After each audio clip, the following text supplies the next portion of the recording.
समझो हार हो गई अगर मान लिया जाए, समझो हार हो गई अगर मान लिया जाए, जीत निश्चित होगी अगर ठान लिया जाए, हिमालय को फतह कर किया जा सकता है अगर लगन और ताकत पहचान लिया जाए। जय हिंद दोस्तों, कैसे हैं आप सभी लोग। मैं आशा करता हूँ कि आप सभी लोग रोज की तरह शानदार, जिंदाबाद और जबरदस्त होंगे। हमारी सब्जेक्ट है फिजिक्स और क्लास 11th जेई मेंस और नीट के लिए इम्पोर्टेंट है। और ये चैप्टर हमारा न्यूटन्स लॉ ऑफ मोशन, जिसे शॉर्ट में NLM भी बोलते हैं। जो आज का हमारा टॉपिक है वो है फ्रिक्शन, जिसे हिंदी में घर्षण बोलते हैं। और ये लेक्चर हमारा 13 है।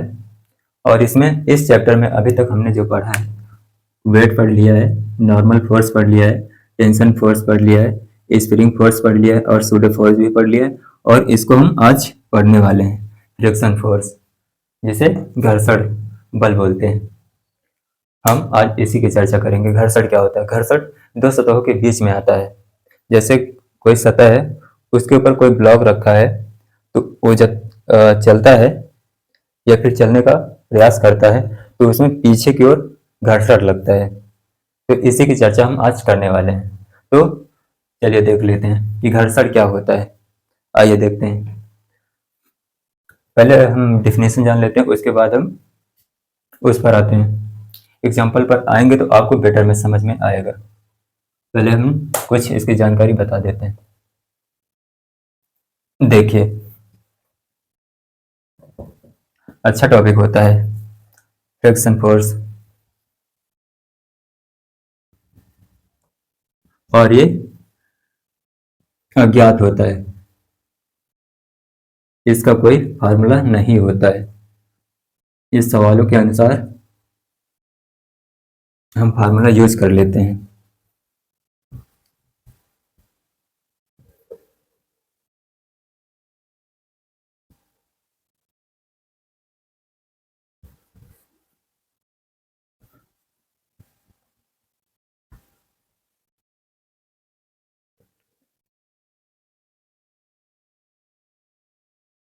अगर आप सीधे इस वीडियो पर आते हैं तो शायद हो सकता है कि कुछ कम समझ में आए। यही आपसे आशा करूंगा कि आप हमारे पुराने जो वीडियो हैं उनको देख कर आइए। ज़्यादा नहीं, बस इस चैप्टर के देख कर आना है तो आपको बेटर में समझ में आएगा।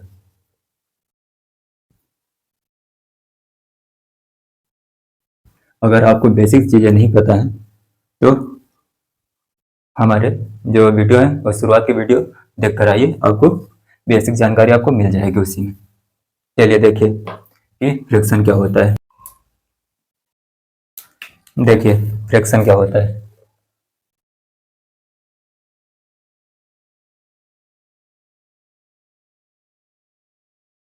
जिसे हम फ्रिक्शन फोर्स, जिसे हम हिंदी में घर्षण बल बोलते हैं।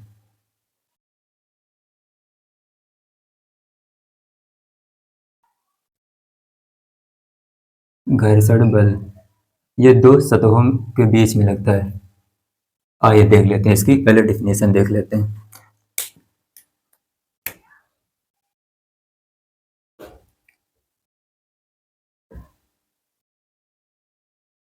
जब दो सतहों के मध्य जब दो सतहों के मध्य अपेक्षिक गति हो या फिर गति अपेक्षिक गति की प्रवृत्ति हो, तब उनके बीच में घर्षण बल आता है। सतहों के मध्य अपेक्षिक गति हो या अपेक्षिक गति, अपेक्षिक गति मतलब रिलेटिव मोशन होता है। अपेक्षिक गति की प्रवृत्ति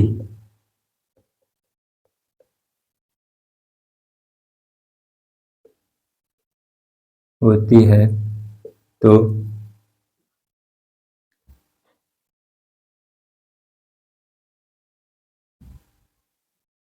उन सतहों के मध्य घर्षण बल लगता है। और ये दो प्रकार का होता है। घर्षण बल लगता है। ये दो प्रकार का होता है, एक होता है स्टैटिक फ्रिक्शन, दूसरा होता है काइनेटिक फ्रिक्शन, जिसे हिंदी में स्थैतिक घर्षण बोलते हैं और गतिक घर्षण। ये दो प्रकार का होता है। ये घर्षण दो प्रकार का होता है। एक तो होता है स्थैतिक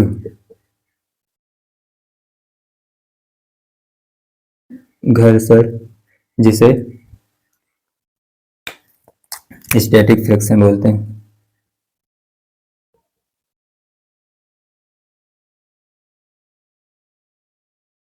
ये और दूसरा होता है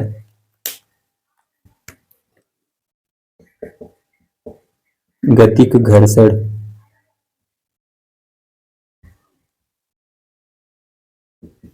अभी आपको अच्छे से समझ में आएगा। गतिक घर्षण, इसको काइनेटिक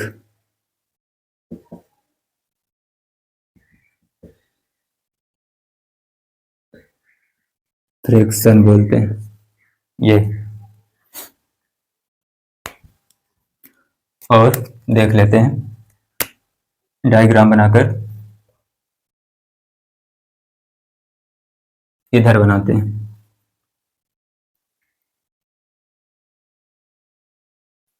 ये रही सतह, और ये जो सतह है ये खुरदरी है, यानी रफ। ये सतह रफ है, और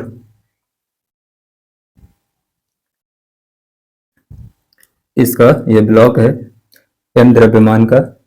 अगर m द्रव्यमान का है तो इसमें भार भी होगा, mg एक अभिलंब बल होगा, m जिसे बोलते हैं। ये हुआ। अगर इसका इस ब्लॉक का चलने का मन है, अगर ये ब्लॉक चलने का मन है, अगर ये चल दे तो उसमें काइनेटिक घर्षण आता है। अगर ये चलने का मन नहीं पर ये चल सकता है तो इसमें स्टैटिक फ्रिक्शन आता है।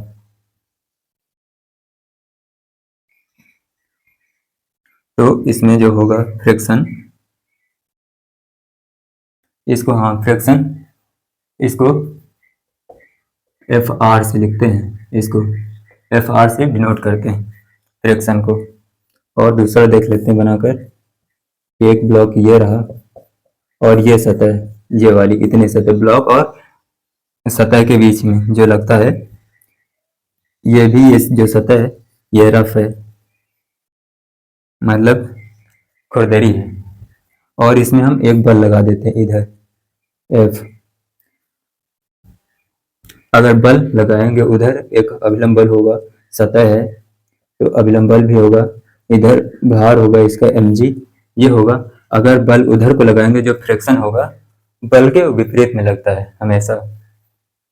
बल उधर लगा रहे हैं तो ये जो सतह है, ये वाली सतह, सतह और ब्लॉक के बीच में घर्षण लगता है, तो घर्षण की जो दिशा होगी बल के विपरीत होगी, इस दिशा में फ्रिक्शन आएगा, इस दिशा में फ्रिक्शन आएगा।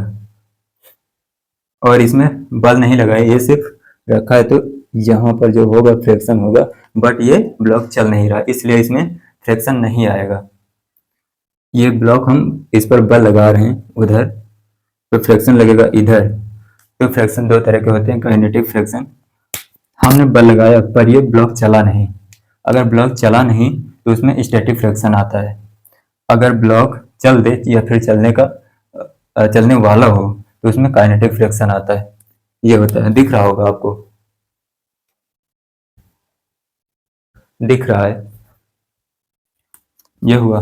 और हम जान लेते हैं कि हम ये जो सतह और ब्लॉक के बीच में जो घर्षण लगा उसको हम जूम करके देख लेते हैं माइक्रोस्कोप से। ये नोट हो गया होगा, नोट कर लीजिएगा। इधर क्या था, घर्षण दो प्रकार का होता है, नोट कर लीजिए इसको।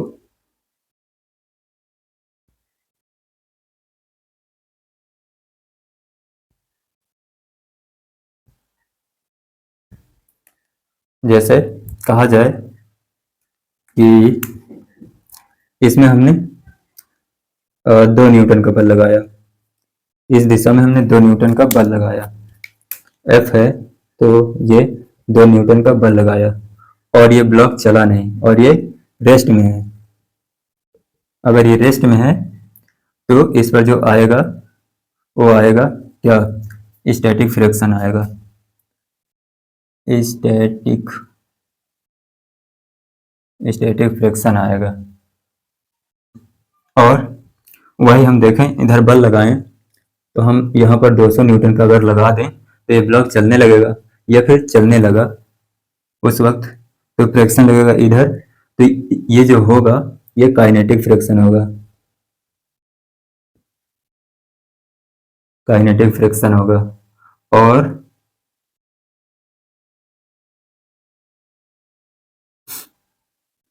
ये हुआ, अब आप नोट कर सकते हैं और लिख दे इसमें चलने लगा, ये चलने लगा और ये रेस्ट में रहा है, पहले भी रेस्ट में रहा और जब हमने इसमें बल लगाया 2 न्यूटन का तब भी ये रेस्ट में ही रहा, ये चला नहीं। तो इसमें आएगा जो स्टैटिक फ्रिक्शन आएगा यानी स्टैटिक घर्षण आएगा और इसमें काइनेटिक फ्रिक्शन आएगा क्योंकि हमने इसमें 200 न्यूटन का बल लगाया तो ये चलने लगा। अब नोट कर सकते हैं आप। अब हम देखेंगे कि इसको हम जूम कर कर देखते हैं तो आपको क्या मिलेगा।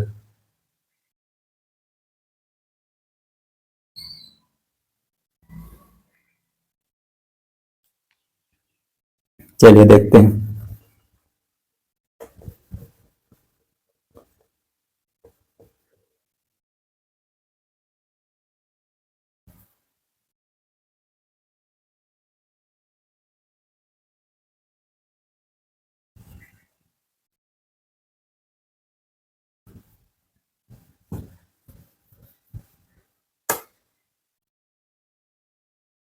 देखते हैं।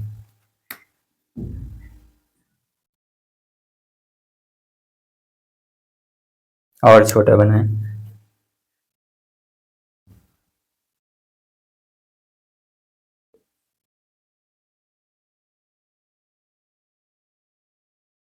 ये रही सतह, ये हम सतह बना दिए। अब हम क्या करेंगे कि इसको जूम कर कर देखेंगे, इसको सिर्फ इतने को, क्योंकि ये ब्लॉक है, ये ब्लॉक है तो इसकी भी सतह होगी और ये जो सतह है इसकी भी, ये सरफेस है, ये इसको हम जूम कर कर देखेंगे तो ये आएगा कुछ इस प्रकार। जब हमने जूम किया तो इसमें जो आया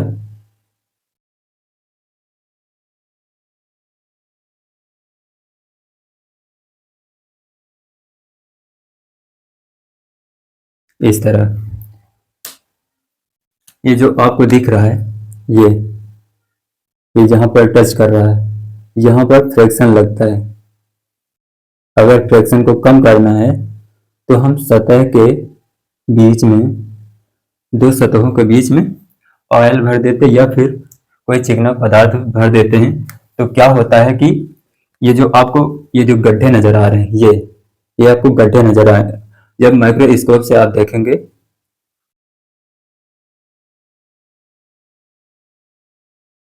माइक्रोस्कोप,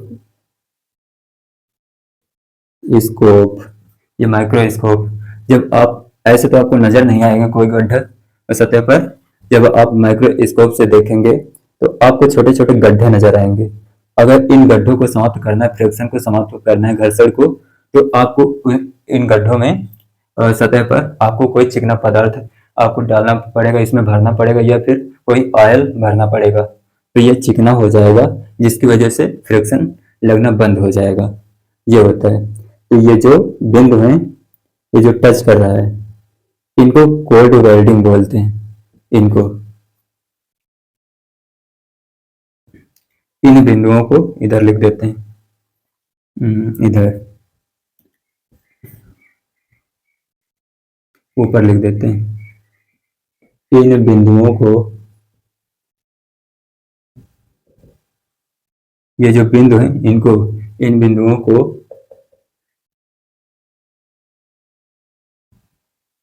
इन बिंदुओं के मध्य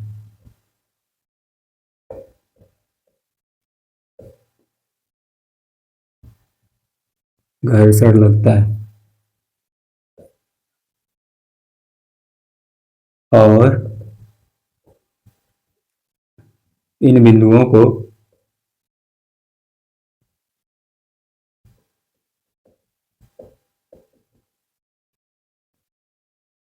कोल्ड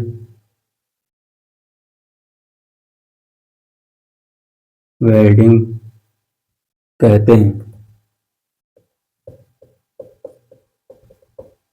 ये अब हम देख लेते हैं एक नंबर, नोट पॉइंट डालकर आप लिख सकते हैं कि जब दो सतहों के मध्य, जब दो सतहों के मध्य अपेक्षिक गति की अपेक्षिक गति न हो और अपेक्षिक गति की प्रवृत्ति हो तो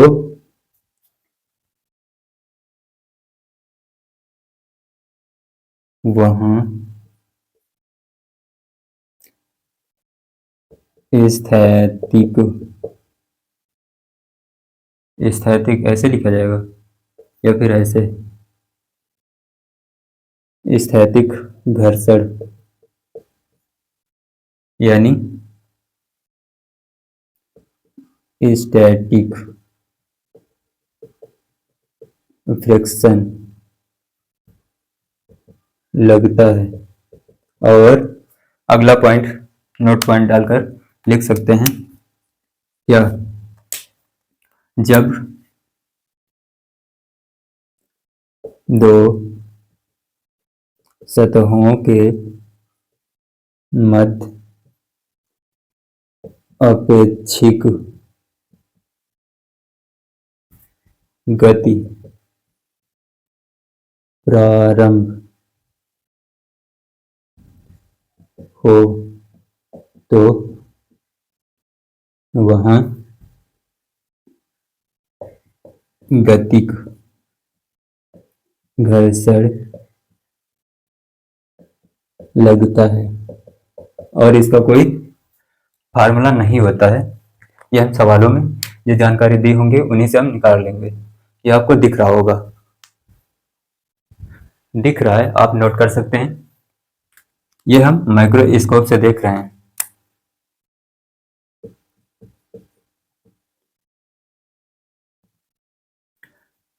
ये जो यहाँ पर ये जो ब्लॉक और ये सरफेस का जो बीच का एरिया है, ये जो सतह है, इनके मध्य, इनके बीच में बॉन्ड बनता है। ये हमने जब जूम कर हमने जब इसको जूम किया,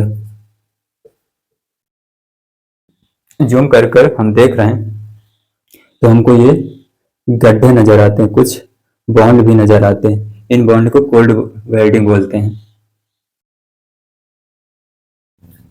आप नोट कर सकते हैं।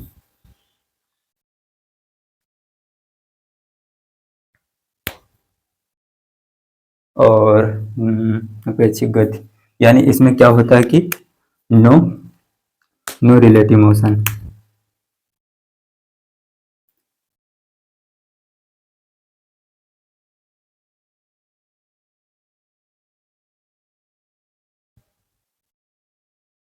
ये ऊपर इस वाले के लिए नो रिलेटिव मोशन, इसमें रिलेटिव मोशन नहीं होता, अपेक्षिक गति ना हो और अपेक्षिक गति की प्रवृत्ति हो, यानी ये इसमें प्रवृत्ति हो चलने का, इसमें जो क्वालिटी है इसकी, ये चल सके ऐसा हो, बट ये चले ना, तब ये उसमें स्टैटिक फ्रिक्शन आता है।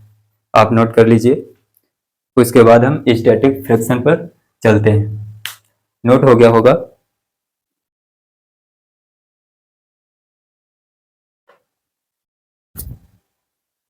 चलिए अब हम देख लेते हैं स्टैटिक फ्रिक्शन क्या होता है।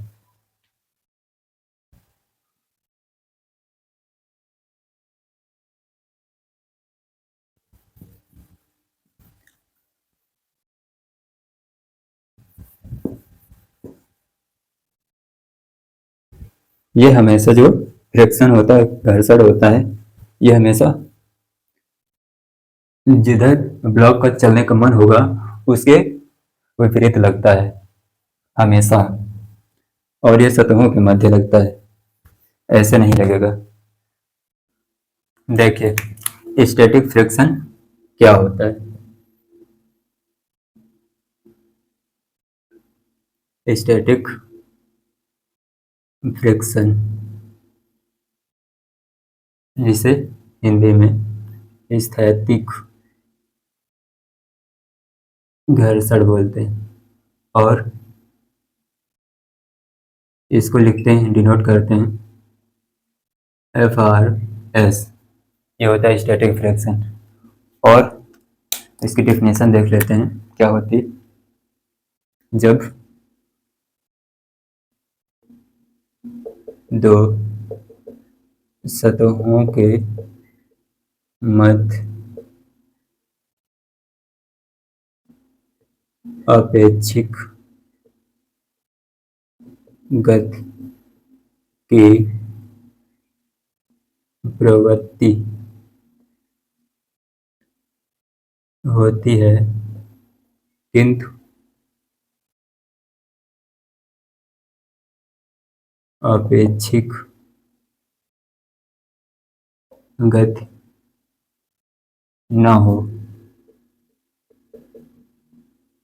तो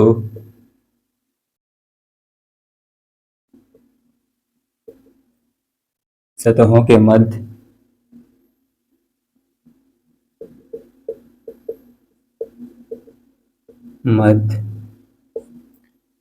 स्थैतिक फ्रिक्शन लगता है, और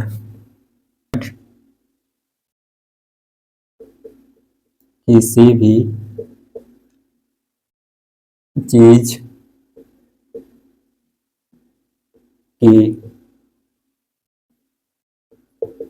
अपेक्षिक गति को पहचानना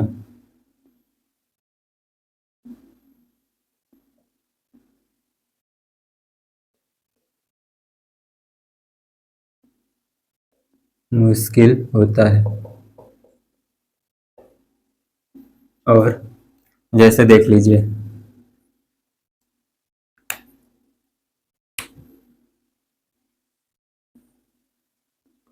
ये हमने ब्लॉक बनाया, और ये ब्लॉक और इस सरफेस के मध्य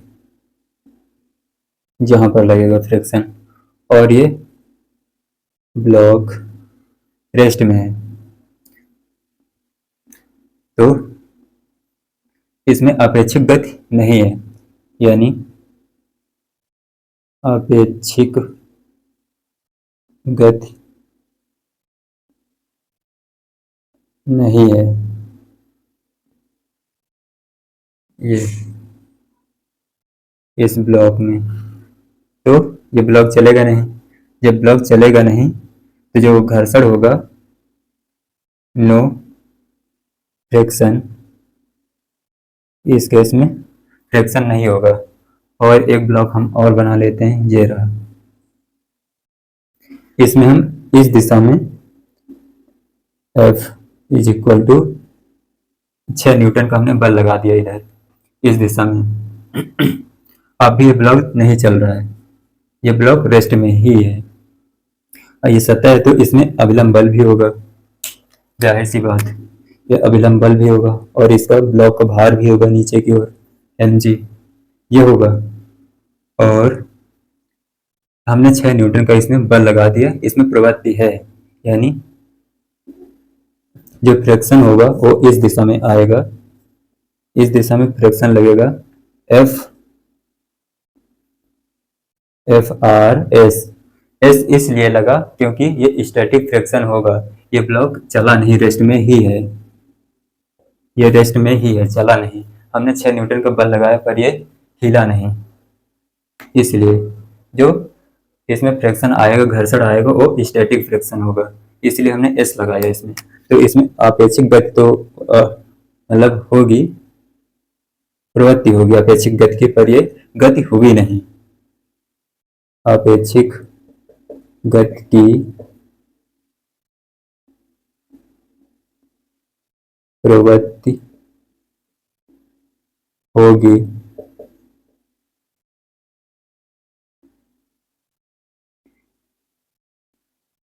यही यहाँ पर हम क्या लिख दें कि अपेक्षिक गति हुई नहीं। अगर अपेक्षिक गति हुई नहीं तो जो घर्षण होगा, घर्षण स्टैटिक होगा, जो घर्षण आया वो स्थैतिक फ्रिक्शन आएगा, यानी स्थैतिक घर्षण आएगा। हमने 6 न्यूटन का बल लगाया पर ये ब्लॉक हिला नहीं अपनी जगह से, जो फ्रिक्शन होगा इस बल के बराबर ही होगा। जब तक ब्लॉक अपनी जगह से न चले तब तक ये जो बल है वो फ्रिक्शन के बराबर ही होगा, जितना कि फ्रिक्शन होगा उतना ही ये बल भी होगा, जितना हम बल लगाएंगे उतना ही फ्रिक्शन लगेगा, उतना ही इसमें घर्षण, जैसे सतह है, हम इसमें हम जितना बल लगाएं, मान लेते हैं ये सतह है, तो इस पर हमने उस दिशा में जितना बल लगाया उतना ही इस दिशा में, विपरीत दिशा में इसमें घर्षण लगता है, ये होता है। और जब तक एक लिमिटिंग फ्रिक्शन होता है, जब ये चलने वाला हो तो वहां तक तो ये बराबर होता है, जैसे ही ये चल दिया तो वहां पर ये बल ज्यादा हो जाता है और ये बल कम हो जाता है, और जब तक ये ब्लॉक नहीं चल रहा तब तक ये फ्रिक्शन बल के ही बराबर होगा, हमेशा इसको याद रखना है। आइए देखते हैं आपेक्षिक गति को पहचानना कैसे पहचान सकते हैं। नोट हो गया होगा ये।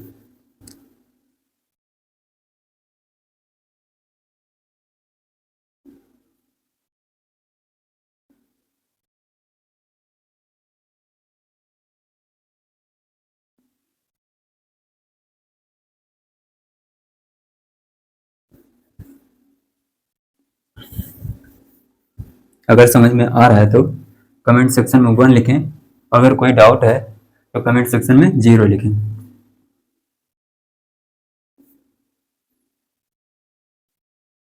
चलिए देख लेते हैं कि अपेक्षिक गति को कैसे पहचाना जाए। चलिए देख लेते हैं कि अपेक्षिक गति की जो प्रवृत्ति है उसको कैसे पहचानेंगे।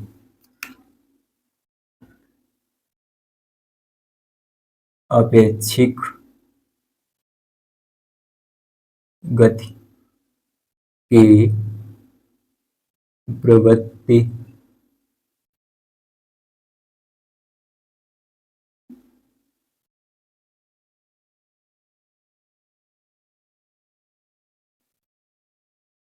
पहचानने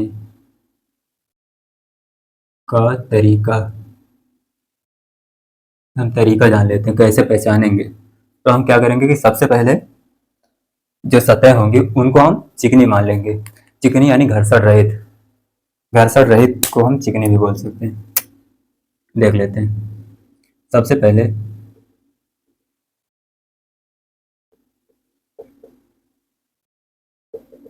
सतहों को घर्षण रहित, घर्षण रहित यानी रहित मान लेंगे, यानी चिकनी।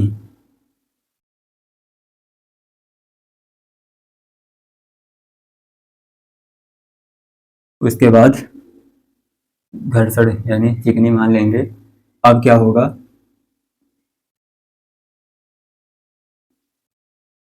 जिस दिशा में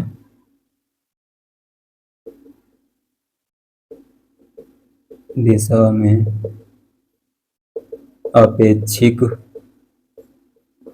गति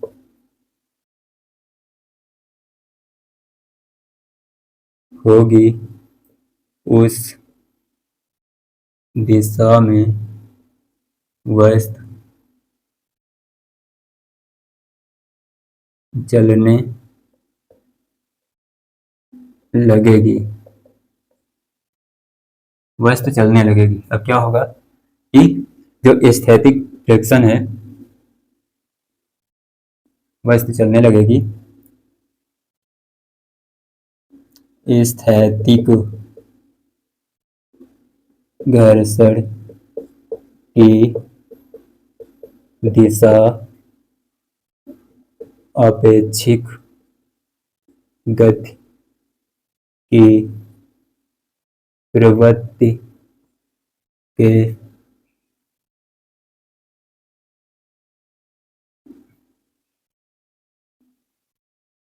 के विपरीत होती है। और ये जो स्थैतिक घर्षण है यानी स्टैटिक फ्रिक्शन, ये कब लगता है और कितना लगता है और किस दिशा में लगता है, इसको जान लेते हैं।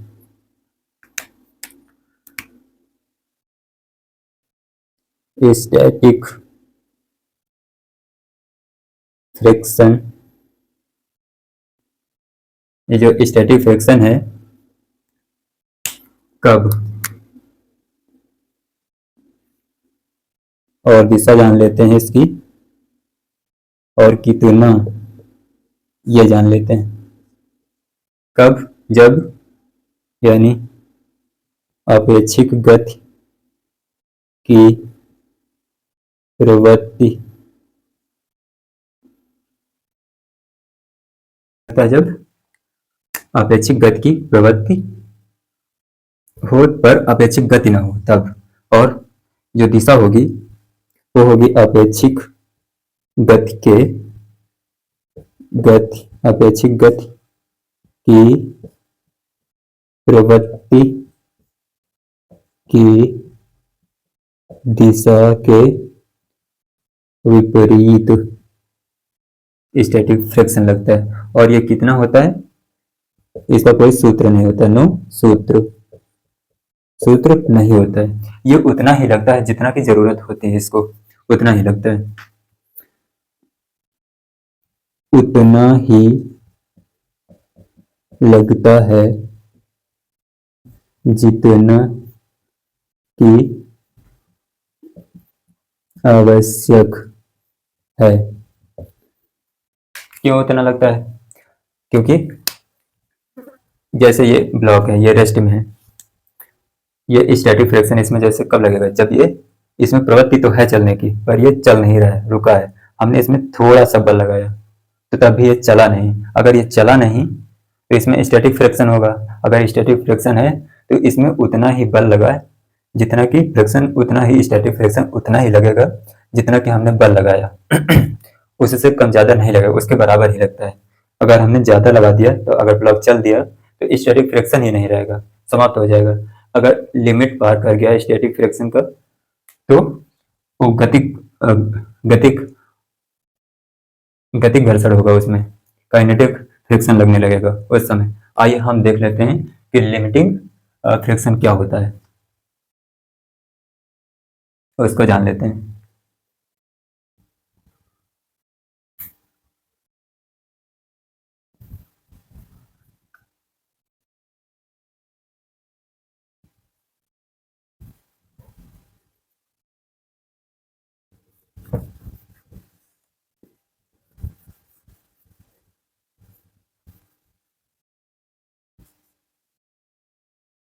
सीमांत घर्षण देख लेते हैं।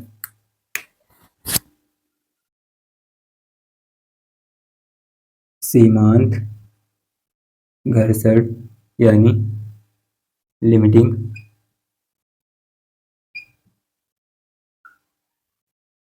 लिमिटिंग फ्रैक्शन ये यही होता है जो तय करता है कि उसमें स्टैटिक फ्रैक्शन होगा या फिर काइनेटिक फ्रैक्शन, यही तय करता है। तो ये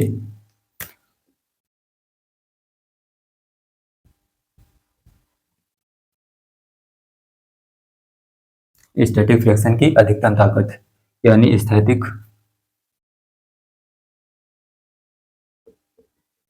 स्थैतिक घर्षण की अधिकतम ताकत या अधिकतम मान, अधिकतम ताकत कर देते हैं, ताकत को सीमांत घर्षण कहते हैं। सीमांत लिमिटिंग फ्रैक्शन सीमांत घर्षण कहते हैं। और इसका जो फार्मूला होता है वो होता है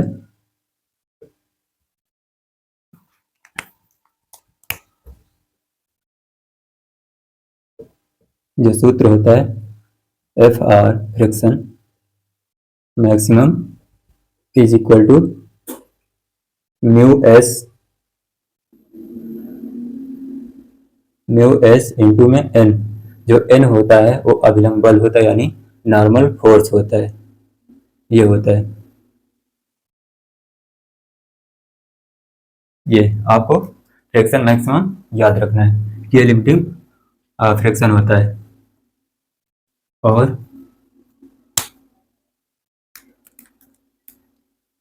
ये जो होता है यही डिसाइड करता है, यहाँ कर देते हैं,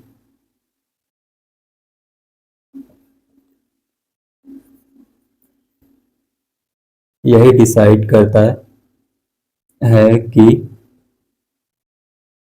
ब्लॉक चलेगा या नहीं चलेगा,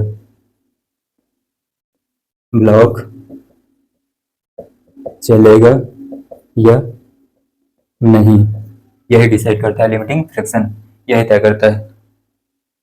और इसमें जो होता है म्यू एस जो होता है, म्यू एस और सीमांत घर्षण म्यू एस जो होती है स्थैतिक फ्रैक्शन, एक घर्षण गुणांक होता है।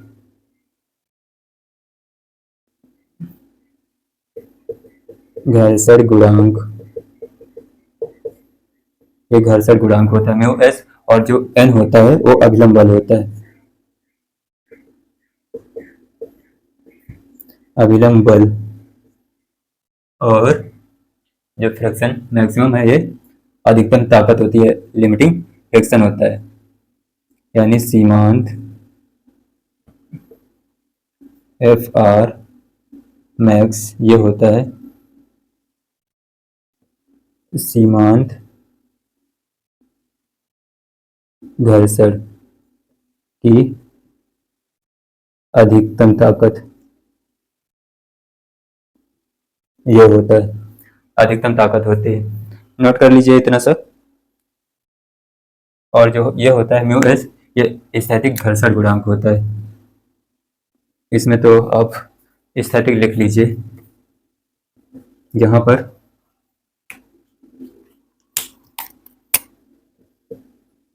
स्थैतिक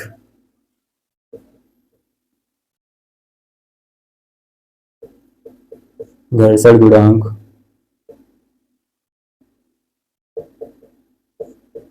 ये कर लीजिए। अब आप नोट कर लीजिए, ये जो स्थैतिक घर्षण होता है इसका क्या काम होता है कि यहाँ पर देख लीजिएगा, जो स्थैतिक घर्षण होता है, स्थैतिक घर्षण का काम अपेक्षित गति को रोकना, अपेक्षित गति को रोकना, ये नोट कर लीजिए।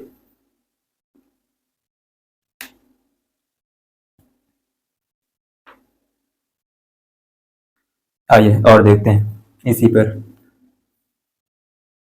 और समझते हैं इसको अच्छे से। डायग्राम बनाकर आपको क्लियर हो जाएगा पूरा।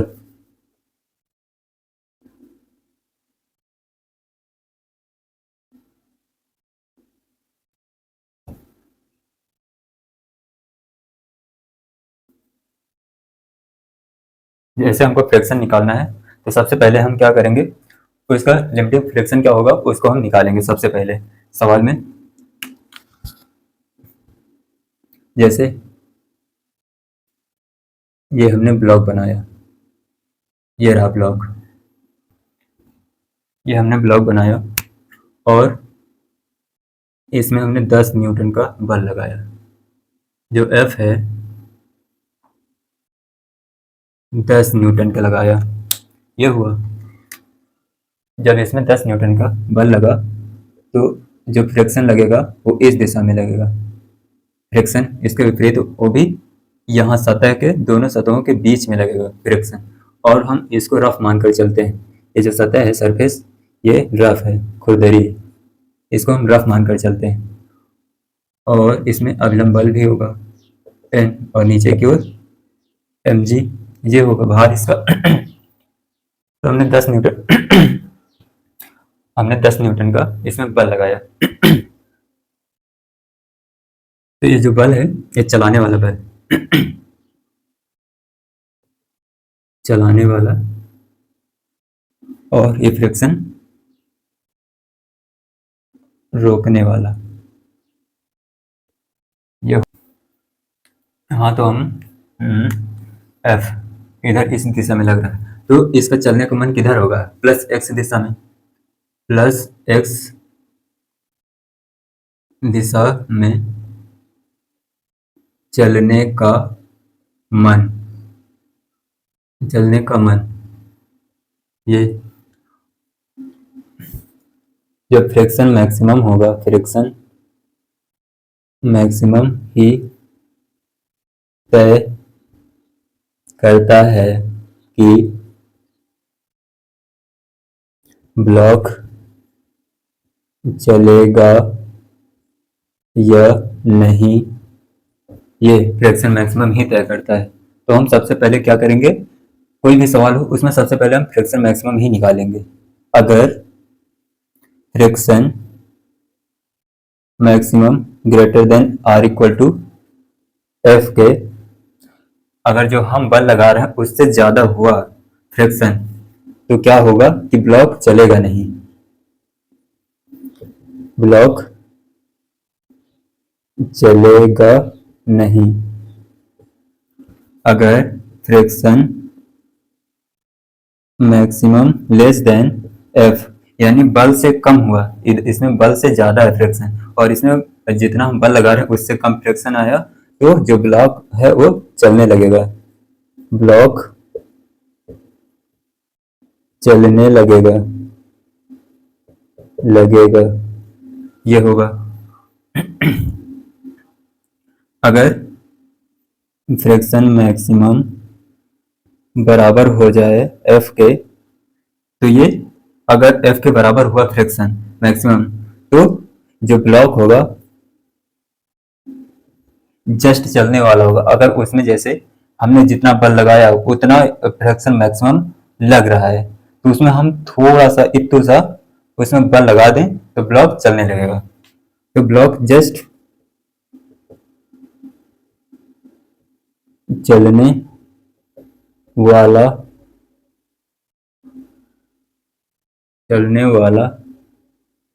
होगा, जस्ट चलने वाला होगा लेकिन चलेगा नहीं। जस्ट चलने वाला होगा यानी वो तैयार हो चुका है चलने के लिए, लेकिन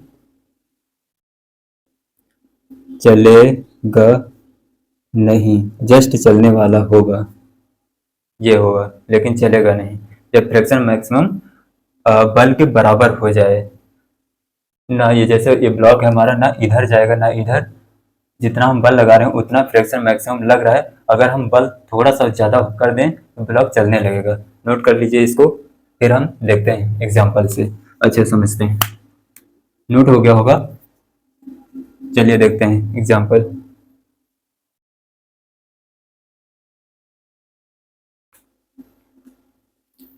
चलिए देखिए एग्जांपल देखते हैं। अब तो आपको समझ में आ गया होगा।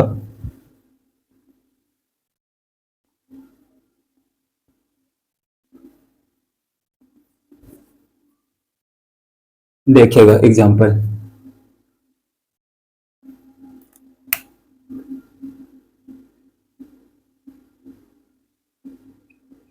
एग्जांपल देखते हैं। जैसे ये ब्लॉक 6 kg का ब्लॉक है और इसको हम रफ मान कर चलते हैं। ये रफ खुरदरी है, ये सतह खुरदरी है और इसमें हम बल लगा देते हैं। कितना लगा दें बल? चलिए बल मान लेते हैं एफ ही है, हमने बल लगाया नहीं। और जो फ्रिक्शन होगा वो इस दिशा में होगा, सतहों के बीच में फ्रिक्शन होगा एफ आर। और इसमें अभिलंब बल भी होगा क्योंकि ये सतह है, इसलिए ऊपर की ओर अभिलंब बल, नीचे की ओर हमेशा भार लगता है एम जी। तो हम जो अभिलंब बल है उसको निकाल लेते हैं। जो एन होगा अभिलंब बल वो एम जी के बराबर होगा। तो एम जी बोले तो एम कितना है 6 × जी कितना है 10 होता है। जी की वैल्यू हमेशा 10 होती है, या फिर 9.8 मीटर पर सेकेंड स्क्वायर ये होता है। और ये जो हुआ 60 न्यूटन का अभिलंब बल आया, 60 न्यूटन का। और जो फ्रिक्शन है मैक्सिमम हम निकाल लेते हैं। फ्रिक्शन मैक्सिमम निकालेंगे तो ये होता है म्यू एस इंटू में एन अभिलंब बल होता है, तो ये होगा फ्रिक्शन मैक्सिमम। निकालेंगे तो म्यू एस हम इसको हम दे देते हैं, ये म्यू एस की वैल्यू म्यू एस मान लेते हैं 0.7। ये घर्षण गुणांक है, यानी स्थैतिक घर्षण गुणांक 0.7 इतना है। तो म्यू एस आपको दे रखा है 0.7 इंटू में अभिलंब बल कितना आया था 60। इसको सॉल्व करेंगे तो 42 आएगा, 42 न्यूटन का फ्रिक्शन लगेगा। जो फ्रिक्शन मैक्सिमम होगा वो 42 न्यूटन। अगर 42 न्यूटन ही है, यदि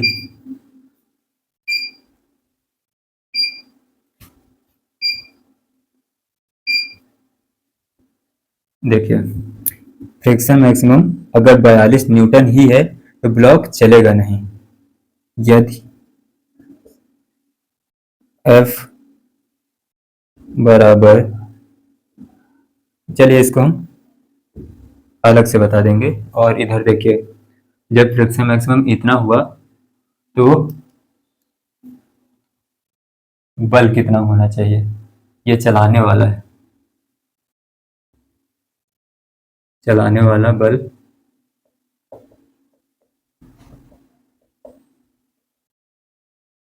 एफ चलाने वाला होता है और ये रोकने वाला होता है। फ्रिक्शन रोकने वाला, और ये हो गया। आपको जो ये घर्षण गुणांक है ये आपको सवालों में दिया जाएगा और हम इसका चार्ट एक बना लेते हैं, उसमें देख लेते हैं, आपको समझा देते हैं अच्छे से।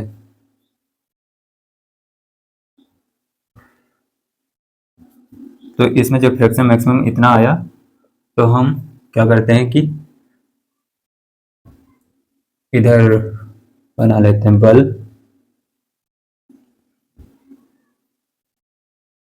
और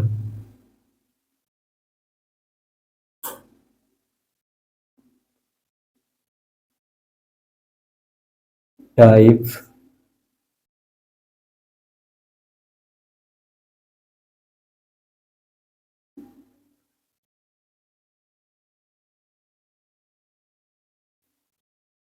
और मोशन इधर कर देते हैं। क्या मोशन कौन सा होगा, और इधर टाइप कर देते हैं और इधर फ्रिक्शन एस कर देते हैं। तो हम देख लेते हैं कि बल कितना लगाते हैं। ये चार्ट जैसे बल हम कितना 20 न्यूटन का लगा दें तो जो मोशन होगा वो स्टैटिक होगा, क्योंकि जो फ्रिक्शन मैक्सिमम है जो वो निकल कर आया हमारे पास 42 न्यूटन का। अगर 42 न्यूटन से ज़्यादा हुआ तो काइनेटिक मोशन होगा हमारे पास, नहीं तो स्टैटिक ही होगा। अगर उससे कम है तो स्टैटिक होगा, इससे ज़्यादा होना चाहिए। तो हमने 20 न्यूटन का बल लगाया तो ये ब्लॉक चलेगा नहीं, यानी जो मोशन होगा टाइप होगा कौन सा, गतिक कि स्टैटिक। बताइए कौन सा होगा। अगर हमने 20 न्यूटन का बल इधर लगाया और जो फ्रिक्शन मैक्सिमम है वो 42 न्यूटन का है, तो हमको 42 न्यूटन से ज़्यादा बल लगाना पड़ेगा अगर गतिक घर्षण चाहिए तो बताइए मोशन होगा कि नहीं होगा। अगर 20 न्यूटन का हमने लगाया तो मोशन नहीं होगा, यानी नो मोशन। इसमें टाइप होगा कौन सा, स्टैटिक, ये होगा। और फ्रिक्शन कितना होना चाहिए,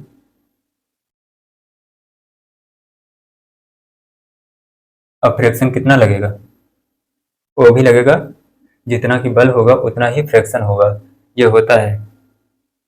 तो 20 न्यूटन का हमने बल लगाया, ये हमने अभी बताया था कि जो स्टैटिक फ्रिक्शन है,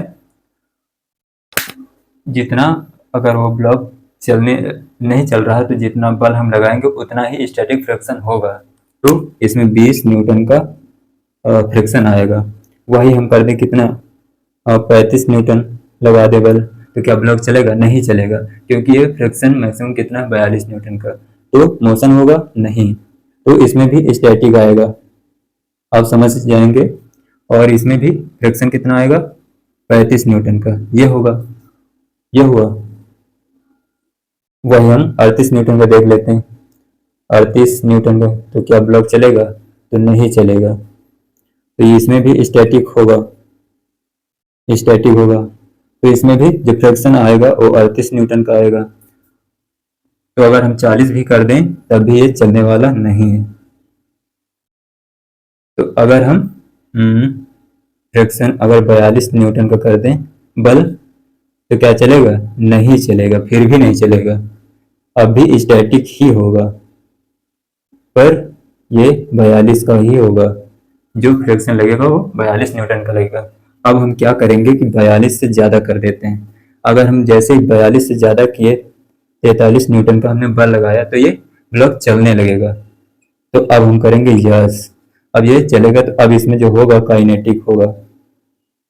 अब फ्रिक्शन कौन सा होगा, काइनेटिक, मतलब टाइप हमारा काइनेटिक होगा। तो इसमें जो फ्रिक्शन होगा वो फेल हो जाएगा, लेकिन जो स्टैटिक होगा फ्रिक्शन वो जीरो आ जाएगा। अब फ्रिक्शन जो आएगा वो कौन सा आएगा, काइनेटिक आएगा, काइनेटिक फ्रिक्शन आएगा, जो होगा म्यू के इंटू में एन, ये होता है इसका फार्मूला, आपको दिख रहा होगा। म्यू के हो जाता है काइनेटिक। अब हम इसका यूज करेंगे जब ये ब्लॉक चलने लगेगा, म्यू के एन, ये म्यू के यानी काइनेटिक घर्षण गुणांक होगा और एन अभिलंब बल होगा। आप नोट कर सकते हैं, इसको भी नोट कर लीजिएगा, दिख रहा होगा, दिख रहा है, नोट कर लीजिएगा। अच्छा है, आपको समझ में आया होगा। अगर समझ में आया है तो कमेंट सेक्शन में 1 लिखें। अगर कोई भी इसमें डाउट है आपको तो कमेंट सेक्शन में 0 लिखें, ताकि हमें समझ में आए कि आपको कितना हम समझा पा रहे हैं। नोट कर लीजिए। अब हम और देख लेते हैं एग्जांपल।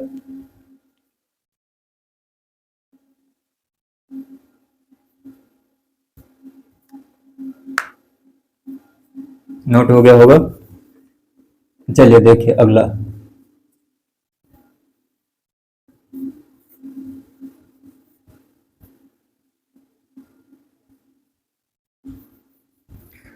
ऐसे सवालों में हम सबसे पहले फ्रिक्शन मैक्सिमम निकालेंगे। लिमिटिंग फ्रिक्शन कितना होगा, देखिए अगला एग्जांपल देख लेते हैं। जैसे हमारा ब्लॉक यहाँ रखा है, ये रहा ब्लॉक, और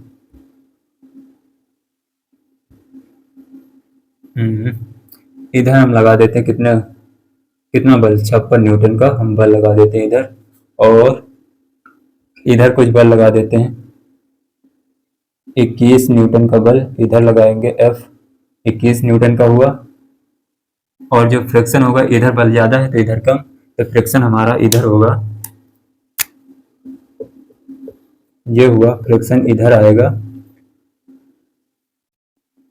और इसको हम रफ ही मानकर चलेंगे, रफ है ये जो सतह है, ये रफ है। और इसका ब्लॉक का चलने का मन किधर होगा, क्योंकि इधर इधर 56 न्यूटन का बल ज़्यादा, उधर कम है, तो ब्लॉक का मन इधर होगा, चलने का मन। ये हुआ। सबसे पहले हम इसमें लिमिटिंग फ्रिक्शन देखेंगे कि लिमिटिंग फ्रिक्शन कितना होगा, वही हम सबसे पहले देखेंगे। तो और इसमें जो घर्षण गुणांक होगा वो हम आपको दे देते हैं, म्यू एस जो होगा और 0.5, और जो ये ब्लॉक होगा इसको हम 7 kg का मानकर चलते हैं। ये आपको जानकारी, इतनी आपको जानकारी दी जाएगी। अब आपको सबसे पहले क्या करना है कि ऐसे सवालों में कि लिमिटिंग फ्रिक्शन आपको निकालना है, तो फ्रिक्शन मैक्सिमम हम निकालेंगे, तो ये हो जाएगा म्यू एस इंटू में एन, अभिलंब बल होता है, अभिलंब बल यहाँ पर लगेगा एन ऊपर की ओर, और इसका भार होगा एम जी। तो अभिलंब बल हम इधर निकाल लेते हैं, जो एन होगा वो एम जी के बराबर होता है। तो एन होगा जो हमारा, एम कितना है 7 इंटू में 10, यानी अभिलंब बल जो होगा वो 70 न्यूटन का, 70 न्यूटन का बल लगेगा। ये हुआ। तो म्यू ऐसा हमको दे रखा है घर्षण गुणांक, तो हम इसको कर देते हैं 0.5 इंटू में 70, ये करेंगे तो ये होगा 35 न्यूटन का आ जाएगा हमारे पास। ये फ्रिक्शन मैक्सिमम होगा, वो आया कितना, 35 न्यूटन का फ्रिक्शन। अगर ये 35 न्यूटन से बल ज्यादा हुआ,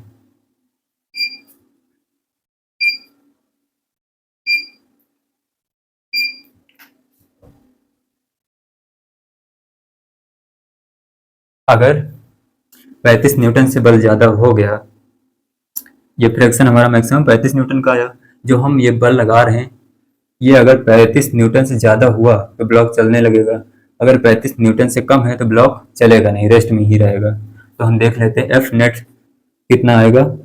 एफ नेट निकालेंगे तो ये 56 है, माइनस 21 करेंगे तो कितना आएगा, 6 से 1 गया 5, और 5 से 2 गया 3, इतने न्यूटन का ये भी आ गया, 35 न्यूटन का बल भी लगा।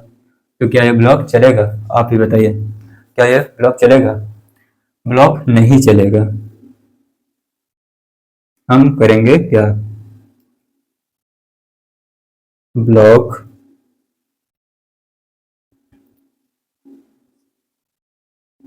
जस्ट रेस्ट में होगा, जस्ट रेस्ट में होगा, ये रेस्ट में ही होगा। अब हम इसमें थोड़ा सा बल लग, क्योंकि ये बल बराबर हो गया, F is equal to friction maximum के बराबर हो गया। और चलने के लिए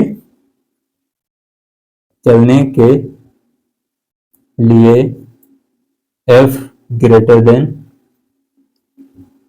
फ्रिक्शन मैक्सिमम होना चाहिए चलने के लिए, क्योंकि ये बराबर है, अगर बराबर है तो ब्लॉक चलेगा नहीं।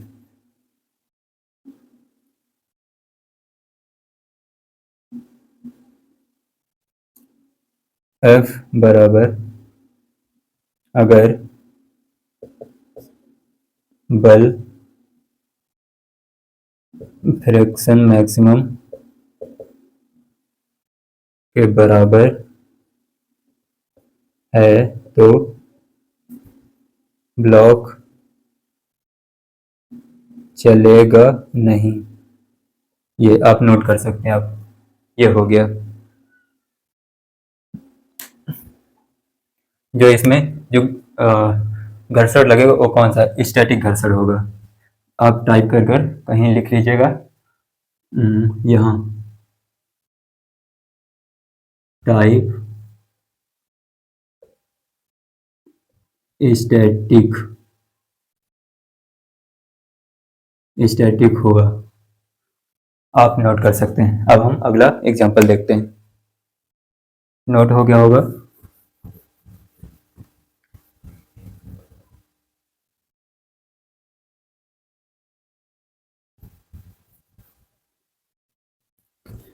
अब हम इंक्लाइंड प्लेन पर देख लेते हैं ब्लॉक को रखकर फ्रिक्शन किधर लगेगा। जैसे एग्जाम्पल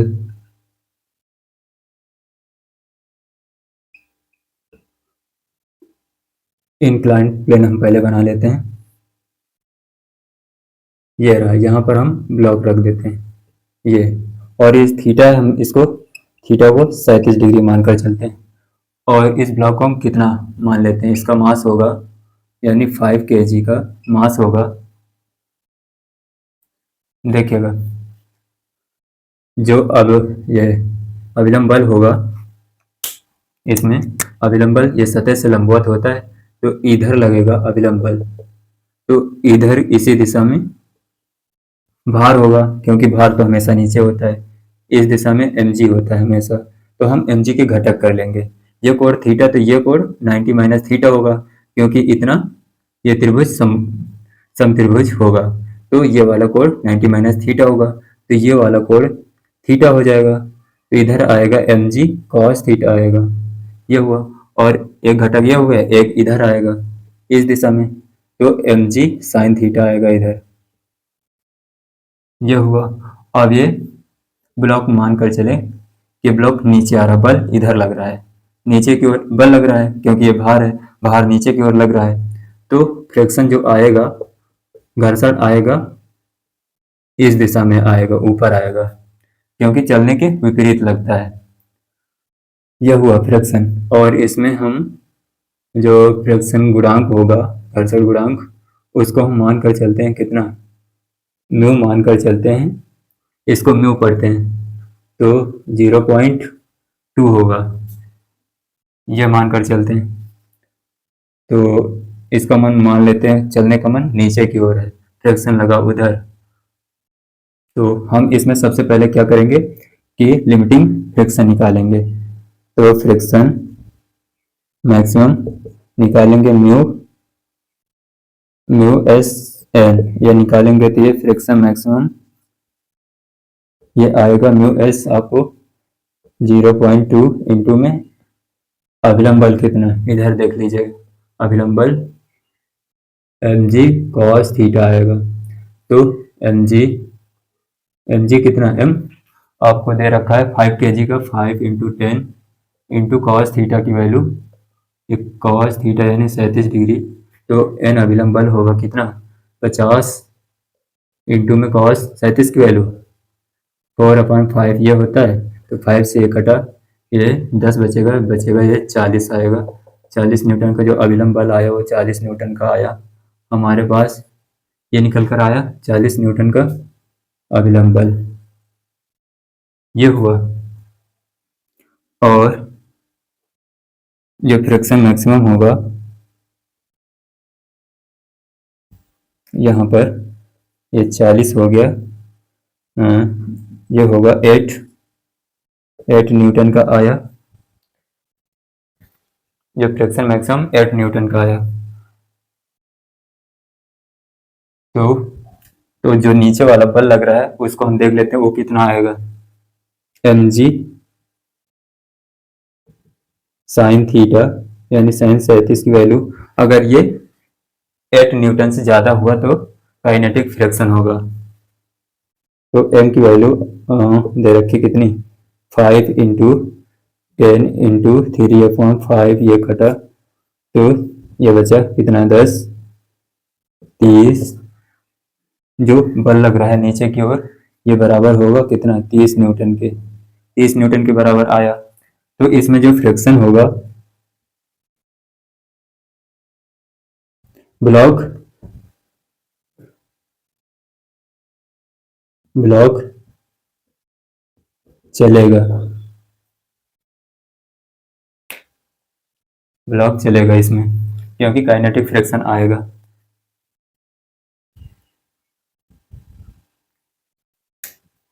जो फ्रिक्शन आया था, फ्रिक्शन मैक्सिमम आया वो कम हो गया, जो एफ हुआ वो ज़्यादा हो गया, इसलिए ब्लॉक चलेगा। नोट कर लीजिए इतना सब। जो घर्षण होगा वो काइनेटिक फ्रिक्शन यानी गतिक घर्षण होगा। ये नोट कर लीजिए इतना सा। एग्जाम्पल हम और देख लें, जैसे एक एग्जाम्पल और, उसके बाद हम सवाल देखते हैं।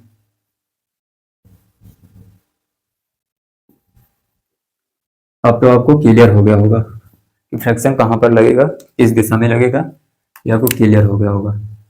देखिएगा, ये रफ है, ये सतह रफ है, रफ मानकर चलते हैं। तो यहाँ पर एक ब्लॉक होगा, यहाँ पर एक ब्लॉक, ये रहा ब्लॉक, इस सतह से चिपका हुआ है, इधर एक बल लग रहा होगा। तो यहाँ पर ये फ्रैक्शन यहाँ लगेगा, तो इसका भार होगा, इसको मान लेते हैं 3 kg का है, और जो इसमें म्यू एस होगा उसको मान लेते हैं 0.6, इस सतह के लिए है। इधर एफ लग रहा होगा, एफ हम कितना मान लें, कितना लगेगा, मान लेते हैं कुछ 60 न्यूटन का मान लेते हैं। तो ये इसका मास है, तो नीचे की ओर भार लटकेगा, तो ये हो जाएगा mg जो आएगा, और 3 × 10 आएगा कितना, 30 न्यूटन का बल, भार जो है 30 न्यूटन का नीचे की ओर लग रहा है। जो फ्रिक्शन आएगा वो इस दिशा में आएगा, यहाँ पर फ्रिक्शन मैक्सिमम यहाँ निकालेंगे, और जो अभिलंब बल होगा, ये तो बल इधर लग रहा है, ये सतह से लंबवत उधर की ओर लगेगा, इस दिशा में अभिलंब बल लगेगा। सतह से लंबवत होता है, ऐसा नहीं कि हमेशा ऊपर की ओर लगता है, सतह से लंबवत। अब सतह हमारी ये हो गई, तो अभिलंब जो होगा, नॉर्मल फोर्स, वो सतह से लंबवत होगा, इस दिशा में बल इधर लगा और वो उधर लगा, तो जो आएगा अभिलंब, जो आएगा नॉर्मल फोर्स, वो आएगा कितना, 60 न्यूटन का, 60 न्यूटन के बराबर आएगा।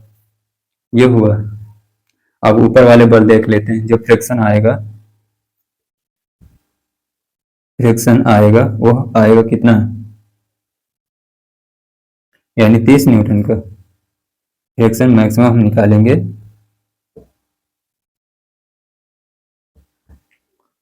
पहले हम फ्रिक्शन मैक्सिमम निकालेंगे, तो ये निकलेगा म्यू एस इंटू में अभिलंब बल, और फ्रिक्शन मैक्सिमम होगा कितना, म्यू एस आपको दे रखा है, अभिलंब बल आपको दे रखा है, ये आया 36 न्यूटन का अभिलंब बल, और अभिलंब बल नहीं, फ्रिक्शन मैक्सिमम आया,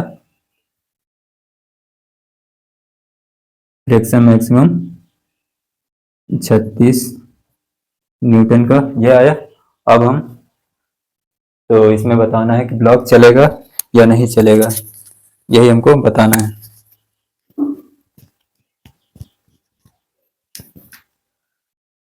तो ये 60 न्यूटन का लगाया, और फ्रिक्शन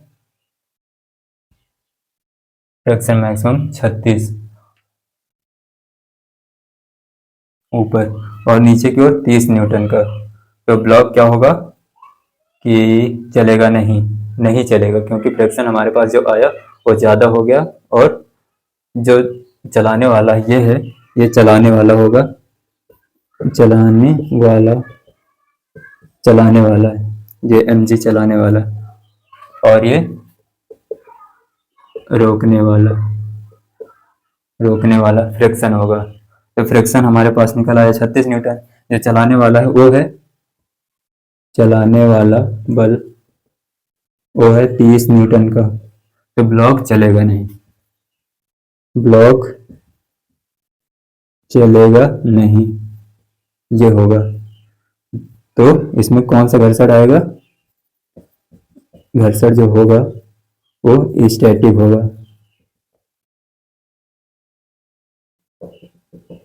स्टैटिक फ्रिक्शन होगा।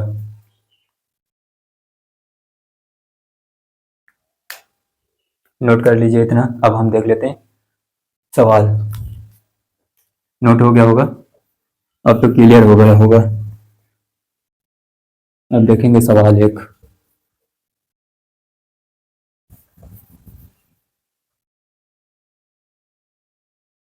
चलिए देखिए सवाल क्या कहता है। दर्शाए चित्र में m1 का अधिकतम व न्यूनतम मान ज्ञात कीजिए ताकि जो हमारा सिस्टम है वो इक्विलिब्रियम पर रह सके। तो हम इसमें केस बना लेते हैं दो, एक अधिकतम के लिए एक न्यूनतम मान के लिए, m1 का अधिकतम मान और न्यूनतम मान। तो हम पहले केस बना लेते हैं। पहला केस देख लेते हैं कि केस 1, जब m1 का अधिकतम मान देख लेते हैं। अधिकतम मान कब? जब ब्लॉक जो है, ये वाला ब्लॉक ऊपर जा रहा है। तो ये m1 है, तो इसमें भार होगा m1g, और इसमें ये रस्सी है तो तनाव T होगा। आदर्श रस्सी है तो यहाँ पर भी T होगा, यहाँ पर भी T होगा, और इसका भार होगा, अभिलंब बल इस दिशा में लग रहा होगा N, क्योंकि ये सरफेस है तो इस दिशा में mg लगेगा, और इस दिशा में mg cos थीटा आएगा क्योंकि थीटा ये है, और इस दिशा में लगेगा mg sin थीटा, ये लगेगा। ये हुआ। तो m1 का अधिकतम मान जब ब्लॉक, कौन सा, ये वाला ब्लॉक ऊपर की ओर जा रहा है तब ये हुआ। तो नॉर्मल फोर्स इसमें क्या होगा, एक नंबर देख लेते हैं। n अभिलंब बल क्या होगा, mg cos थीटा, ये आएगा।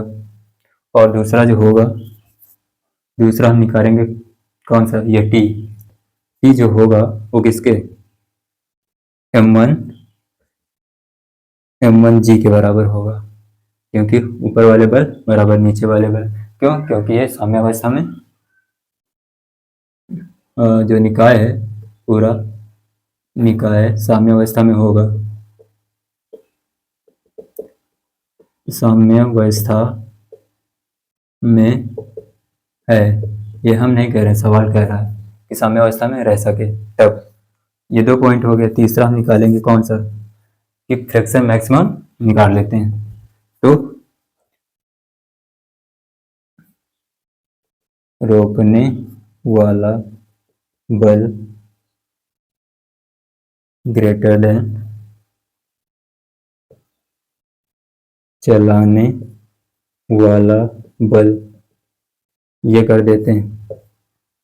तो 3 नंबर इसको देख लेते हैं। रोकने वाला फ्रिक्शन होता है, तो फ्रिक्शन किधर लगेगा, जब ये ब्लॉक ऊपर की ओर जा रहा है। तो ब्लॉक ऊपर की ओर जा रहा है तो फ्रिक्शन नीचे की ओर लगेगा, इस दिशा में फ्रिक्शन लगेगा।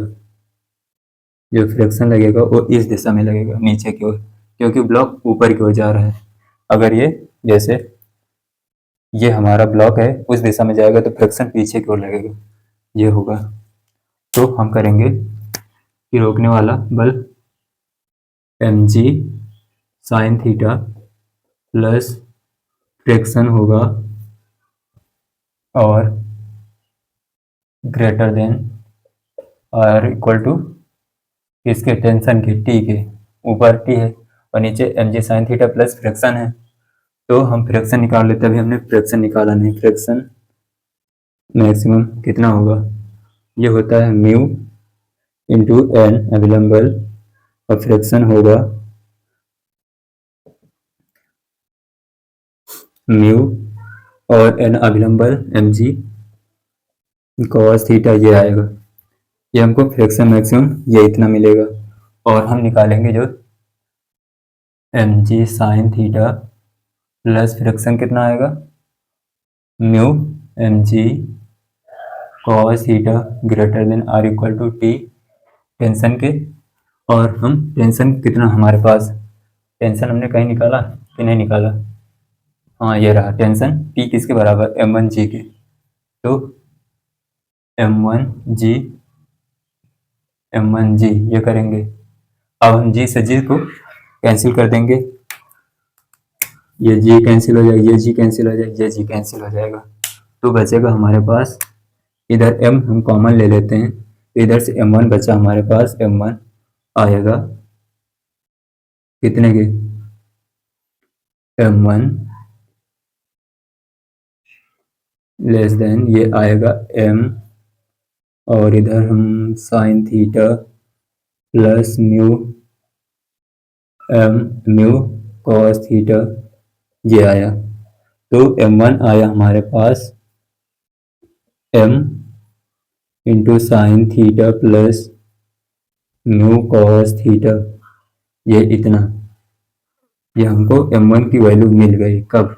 जब अधिकतम m का अधिकतम मान होगा, m1 का अधिकतम मान ये निकल आया। अगर अधिकतम मान होगा तो ये साम्य अवस्था में होगा, इतना। अब हम हाँ एक चीज और, इसके पहले जो सवाल हो चुका है उसमें हम कुछ बताने को भूल गए। क्या? कि इसके पहले वाला, इस वाले सवाल में नहीं, इसके पहले वाला जो सवाल था, कौन सा, ये वाला, ये ब्लॉक था, इसमें जो ऊपर की ओर फ्रिक्शन लग रहा था, इधर फ्रिक्शन और नीचे mg कुछ आया था, उसकी वैल्यू आई थी mg की वैल्यू 30 आई थी शायद। तो ये होगा जो फ्रिक्शन निकालेंगे हम, फ्रिक्शन माइनस करेंगे mg बराबर 30। इसको आप कर लेना, ये पिछले सवाल का है, इसके पहले वाला जो हमने एग्जांपल बताया उसका है।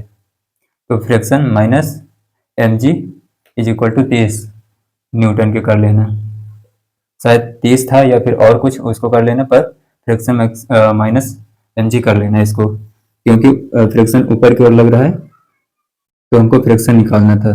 mg को हम घटा देंगे तो फ्रिक्शन हमको मिल जाएगा, कितना फ्रिक्शन लग रहा है ये हमको निकालना था, स्टैटिक था, तो वो आपको निकल आएगा। चलिए इसको इसमें नहीं करना है, पिछले वाले सवाल में करना है, एग्जाम्पल में। हम इसका सेकंड केस देख लेते हैं। ये तो फर्स्ट केस था, अधिकतम m1 का मान था। अब हम न्यूनतम मान देख लेते हैं इसका, इस सवाल का। ये रहा अधिकतम मान, इसको आपको नोट करना है कि मैक्सिमम वैल्यू ये रही। नोट हो गया होगा। चलिए अगला केस देख लेते हैं।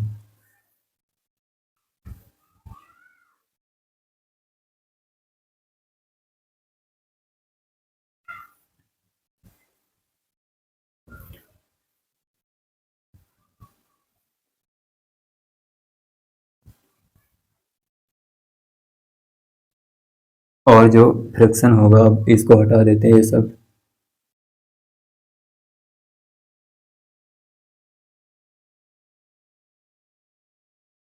ये हुआ,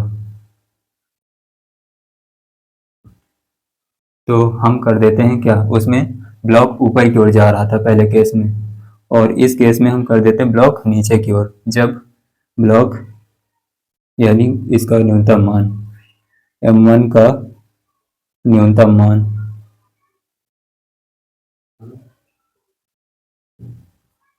m1 का न्यूनतम मान, अगर हम m1 का न्यूनतम मान कर देंगे तो जो m1g ये कम हो जाएगा, इसका भार कम हो जाएगा, तो ये t भी कम हो जाएगा। अगर m1 कम तो ये t भी कम हो जाएगा। अगर t कम हो गया, जब ये t कम हो गया तो ब्लॉक नीचे जाना पसंद करेगा। ये t कम हो गया, अब ये भार ज़्यादा हो गया तो ये नीचे ब्लॉक ये वाला नीचे जाना पसंद करेगा, तो t कम ये हुआ। तो t कम तो ब्लॉक, ये वाला ब्लॉक नीचे जाना चाहेगा, ये होगा। अगर ये नीचे जाना चाहेगा तो जो फ्रिक्शन होगा वो ऊपर की ओर लगेगा, फ्रिक्शन ऊपर की दिशा में लगेगा।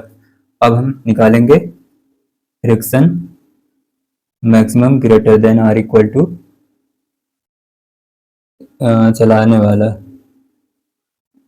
चलाने वाला बल, ये कर देंगे।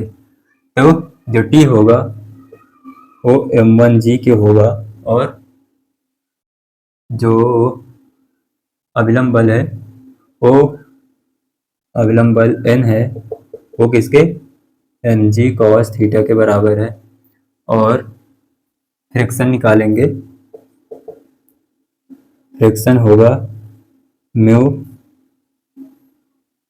mg cos थीटा के आएगा। तो वही हम फ्रिक्शन मैक्सिमम ये कितना करेंगे, जो रोक रहा है रोकने वाला, इसको हम सीधा सीधा कर देते हैं। रोकने वाला बल, रोकने वाला बल ये कर देते हैं। तो ये हो जाएगा कितना, फ्रिक्शन होगा प्लस टी होगा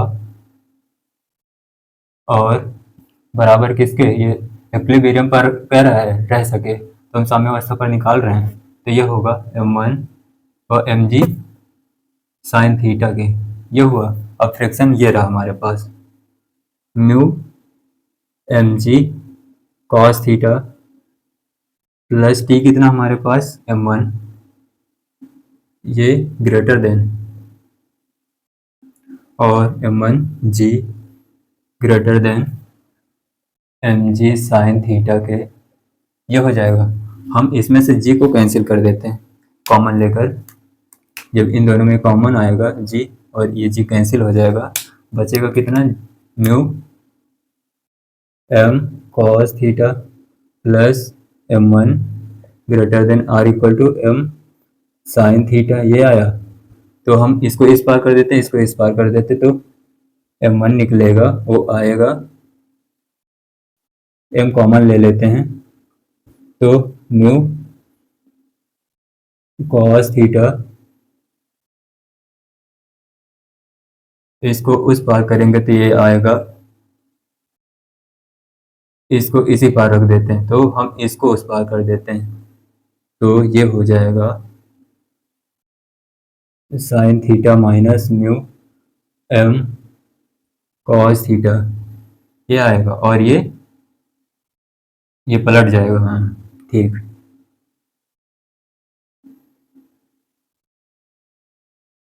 पलटेगा नहीं क्योंकि ये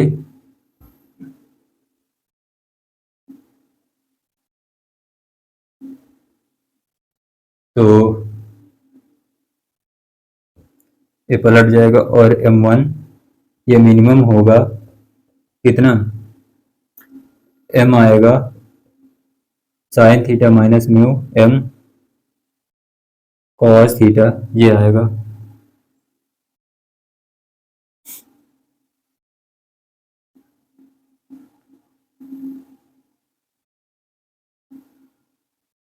ये इतना हमारे पास न्यूनतम मान आया, न्यूनतम मान इतना होना चाहिए m1 की ये वाली वैल्यू। ये काफी लंबा हो गया सवाल। ये पहले अधिकतम हमने निकाला, उसके बाद अब न्यूनतम निकाला। अब हम देख लेते हैं कि जैसे हम चलते हैं, वॉक करते हैं, तो हमारे जो पैरों में फ्रिक्शन लगता है वो कैसे लगता है, आइए देखते हैं। ये नोट हो गया होगा, नोट कर लीजिए, इतना सब नोट हो गया होगा। चलिए देखते हैं।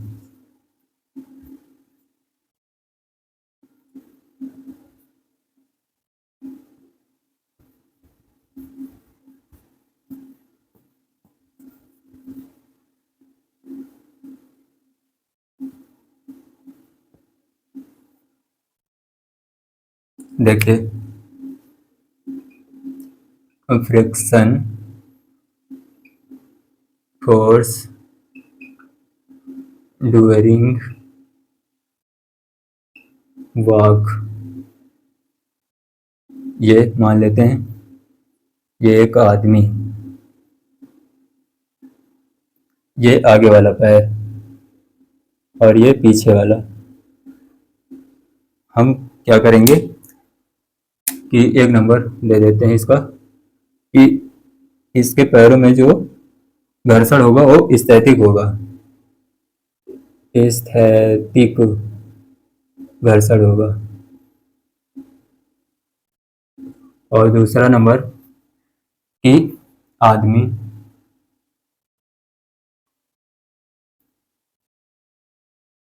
के आगे वाले पैर पर घर्षण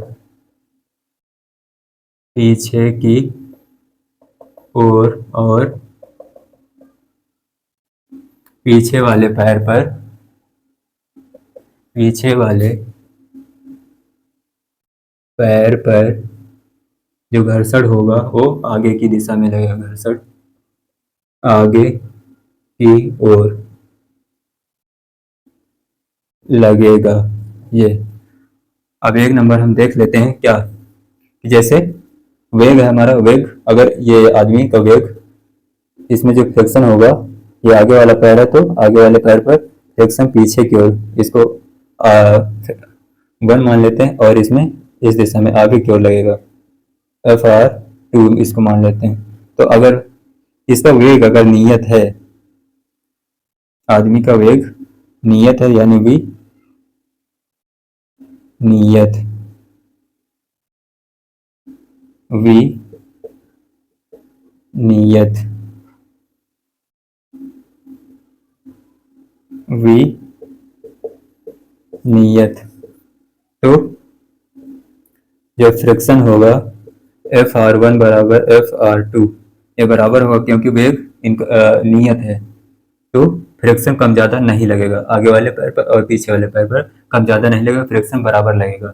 वही हम दूसरा नंबर देखें तो जैसे वेग है इंक्रीज कर रहा है, बढ़ रहा है, वेग बढ़ रहा है तो हमारे पास जाहिर सी बात है अगर वेग बढ़ेगा तो त्वरण आएगा, तो v इंक्रीज कर रहा है तो त्वरण आएगा, अगर त्वरण आएगा तो फ्रिक्शन देखिएगा, फ्रिक्शन Fr2 लगेगा आगे की ओर, यही, या फिर हम करें या F नेट कर दें आगे की ओर, आगे लगेगा पूरा F नेट जो लगेगा आगे की ओर, क्योंकि त्वरण है, अगर त्वरण होगा तो जो फ्रिक्शन होगा, जो फ्रिक्शन होगा वो क्या होगा कि फ्रिक्शन आदमी जैसे बढ़ रहा है तो फ्रिक्शन पीछे की ओर लगेगा, बट ये फ्रिक्शन, इसको फ्रिक्शन ना करें या फिर एफ नेट जो होगा वो आगे की ओर लगेगा, इसमें जो बल आएगा वो टोटल बल एफ नेट आगे की ओर लगेगा। तो तीसरा नंबर वी डिक्रीजिंग हो रहा है यानी वेग घट रहा है, तो जाहिर सी बात मंदन आएगा, अगर वेग घटेगा तो मंदन आएगा, मंदन आया तो एफ नेट जो होगा वो पीछे की ओर लगेगा, पीछे की ओर लगेगा। ये आप नोट कर सकते हैं, नोट कर लीजिए।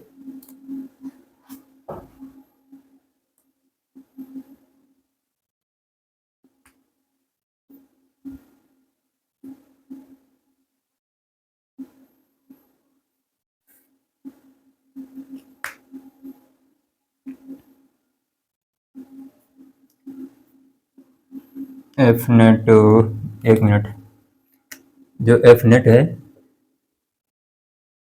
इसको फ्रैक्शन करें, फ्रैक्शन ही, फ्रैक्शन नेट, फ्रैक्शन नेट आगे की ओर, और इस केस में जो होगा Fr1, Fr1 ज़्यादा होगा क्योंकि आदमी जैसे बढ़ेगा तो फ्रिक्शन पीछे की ओर लगेगा, फ्रिक्शन पीछे की ओर लगेगा तो वो ज़्यादा होना चाहिए फ्रिक्शन 2 के, यह होना चाहिए फ्रिक्शन 2 से ज़्यादा होना चाहिए। और इस केस में, तीसरे वाले केस में एफ, ये फ्रैक्शन कर लीजिए, फ्रैक्शन नेट जो आएगा पीछे की ओर वो भी, इसमें क्या होगा, एफ R2, ये R2 ज़्यादा हुआ आगे की ओर। अगर फ्रैक्शन आगे की ओर ज़्यादा लगेगा तो जाहिर सी बात उसमें मंदन आएगा, रुकावट आएगी, तो FR2 ज़्यादा होगा FR1 से। ये आप नोट कर सकते हैं, चलिए नोट कर लीजिए। चलिए इसी के साथ हम लेक्चर को समाप्त करते हैं।